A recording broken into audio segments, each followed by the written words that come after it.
Good morning and welcome back for Daily Devotions with Mount Calvary Lutheran Church. I'm Vicar Ryan Hicks, and I'm delighted to bring you this message today on Wednesday, July 22nd. Welcome back to installment 3 of this devotional series on biblical irony. It has been my great pleasure to continue this series, and to reiterate, irony in writing is when one outcome is set up, but the exact opposite outcome occurs. Take the following statement, for example. I really like working for my boss, so when he asks me to do something, I usually refuse. I'm intentionally setting up the situation to suggest that I am compliant and obey my boss's orders because I enjoy working for him. But then I do the complete opposite of what my attitude suggests. It's as though I said 1 + 1 = 0. Yesterday, we covered Absalom, whose name means father of peace, and we reviewed in small part that he was anything but the father of peace. This character for our study today is Jezebel, the wicked queen of Israel, specifically Jezebel's life and death. So throughout the narrative of the king's material, Jezebel, first introduced in 1 Kings 16:31, is a terror and a menace. She consistently persecutes those who worship the Lord and promotes idolatry and evil throughout her reign. Famously, when her husband Ahab is pouting like a child because he wants to purchase a piece of property that isn't for sale, Jezebel simply murders the owner of the property and gives it to her husband.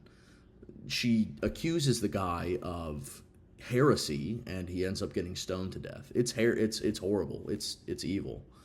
Most egregiously, though, in 1 Kings 18, Jezebel murders countless prophets of God in a mass persecution. She may have wiped them all out had her chief of staff, a man named Obadiah, not hidden 100 prophets in a cave. Let's read the account quickly for ourselves. Please turn to 1 Kings chapter 18.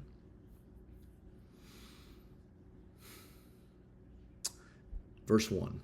After many days, the word of the Lord came to Elijah in the 3rd year, saying, Go, show yourself to Ahab, and I will send rain upon the earth. There's currently a drought.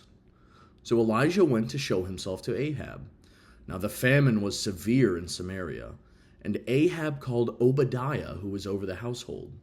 Now Obadiah feared the Lord greatly, and when Jezebel cut off, or killed, the prophets of the Lord, Obadiah took 100 prophets and hid them by 50s in a cave and fed them with bread and water. Pausing for a moment, that's it. That's all we hear about her slaughter and persecution of the prophets of God. It's just a single line in the king's narrative. But the point is made. Jezebel is untouchable. Throughout the sections of Kings that she appears in, she isn't just fighting men. She doesn't just kill the prophets of God. She's fighting God himself by targeting his prophets. Jezebel is declaring war on God, setting herself equal to him. She's fighting God himself by killing his prophets, and she knows that.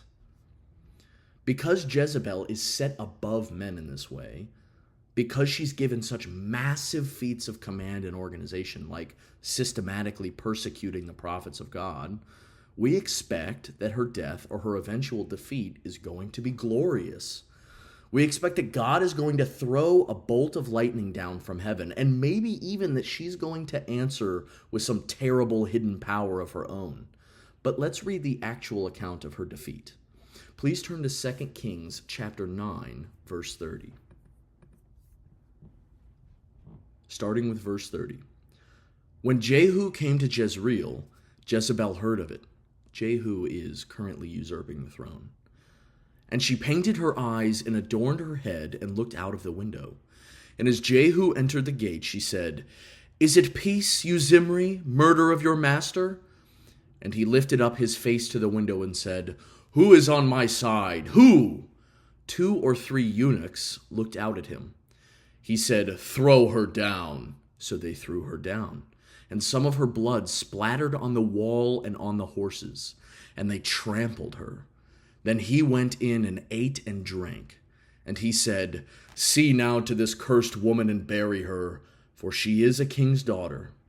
But when they went to bury her, they found no more of her than her skull and her feet and the palms of her hands.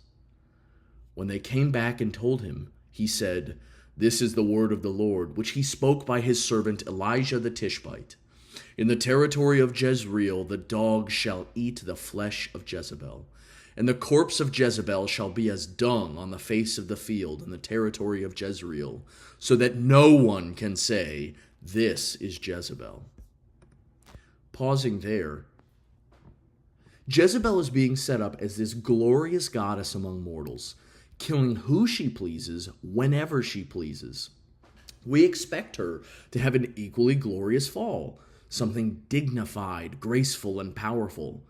But she literally gets pushed out of a window by servants, trampled by horses, and eaten by dogs, while the usurper is eating and feasting inside of her home. None of that is glorious or dignified. And it's with this observation that I now transition into our Christological application. First, I want to issue a personal challenge. Find all the many ways that Jezebel's death is the exact opposite of Christ's. There are tons. If you can tell me 5 in church on Sunday, I'll publicly hug you or something. I don't know. You'll make me cry.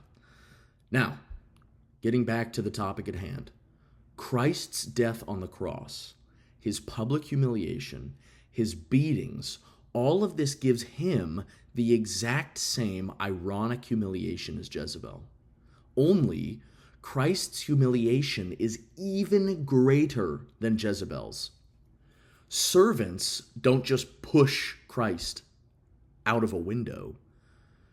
His own creations hang him on the cross. To be killed by your employees or servants is one thing. To be pushed out of a window is another thing. But to be seized, beaten, tortured, and humiliated by things you created is an entirely worse form of suffering. I'm not just going to leave you there. That's too much law. He did all of that for you.